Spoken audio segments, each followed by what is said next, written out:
আমাদের লক্ষ্য প্রতিটি শিক্ষার্থী ও যুবক সমাজ বই পড়ার একটি আগ্রহ করা এবং গ্রন্থাগারের প্রতি ভালোবাসা তৈরি করা, জ্ঞান অর্জনের জন্য এই পথকে। আর একটা হচ্ছে ইঞ্জিনিয়ার হওয়ার আগ্রহী কিনা, টার্গেট আছে কিনা, আছে।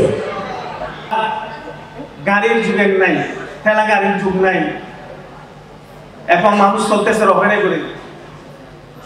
জাতীয় গ্রন্থাগার দিবসে খাগড়াছড়িতে বর্ণাঢ্য শোভাযাত্রা ও পুরস্কার বিতরণ, বই পড়ার অভ্যাস করে তুলতে আহ্বান। খাগড়াছড়ি প্রতিনিধি দহেন বিকাশ ত্রিপুরার পাঠানো তথ্য ও ভিডিও চিত্রে দেখুন বিস্তারিত।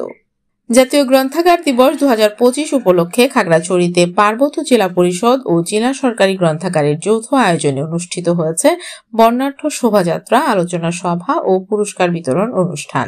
সকালে খাগড়াছড়ি টাউন হল প্রাঙ্গণ থেকে বের হয় বর্ণাঢ্য শোভাযাত্রা, যা প্রধান সড়ক প্রদক্ষিণ করে সরকারি উচ্চ বিদ্যালয় অডিটোরিয়ামে এসে শেষ হয়। পরে সেখানে আয়োজিত আলোচনা সভায় অতিথিরা পাঠাগার ও বই পড়ার গুরুত্ব নিয়ে বক্তব্য দেন। অনুষ্ঠানে প্রধান অতিথি ছিলেন খাগড়াছড়ি পার্বত্য জেলা পরিষদের চেয়ারম্যান জিরুনা ত্রিপুরা। তিনি বলেন, শিক্ষা জাতির মেরুদণ্ড, আর শিক্ষার বিকাশে গ্রন্থাগারের গুরুত্বপূর্ণ ভূমিকা রাখে। খাগড়াছড়ি শিক্ষাক্ষেত্রে উন্নতি আনতে বই পড়ার অভ্যাস করে তুলতে হবে।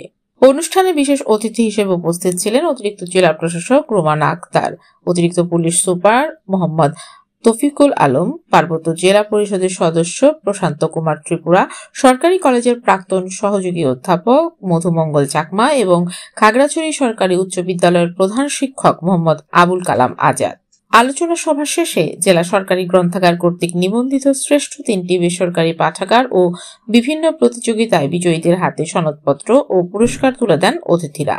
বক্তারা বলেন, জ্ঞানভিত্তিক সমাজ গঠনে লাইব্রেরির বিকল্প নেই। নতুন প্রজন্মকে বই পড়ার প্রতি আগ্রহী করতে হবে, যাতে তারা ভবিষ্যতে দেশের অগ্রগতিতে ভূমিকা রাখতে পারে।